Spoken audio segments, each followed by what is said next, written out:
আমি আপনি মাঝে মাঝে প্রশ্ন তুলি যে এত সুদখোর মারা যায়, সুদখোরের জানাজা হয়। শোনেন, সুদখোর নামাজি হলে তার জানাজা হবে, যদিও সে নিকৃষ্ট পাপী।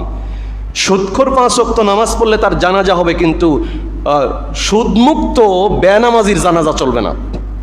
সুদ এত বড় ভয়াবহ পাপ, সুদ যে কম পাপ তা বলছি না, সুদের এত পাপ, নিজের মায়ের সঙ্গে জেনা করার সমতুল্য পাপ, অথচ একজন সুদখোরের চেয়ে নিকৃষ্ট পাপী যে সালাত পড়ে না। প্রত্যেকটা পাপীর একটা ক্লাসিফিকেশন আছে, শ্রেণী বিন্যাস আছে, ক্যাটাগরি আছে যে কোন পাপটা বেশি বড়। আমি আপনি তো সবসময় মনে করি সুদের পাপ বড়, সারাদিন সুদখোররে গালি দেই। হ্যাঁ, সুদ বড় পাপ, নিকৃষ্ট পাপ, জঘন্য পাপ, এতে কোনো সন্দেহ নাই। কত বড় পাপ? যত বড় পাপ সুদ, তার চেয়ে বড় পাপ হলো বেনামাজির পাপ।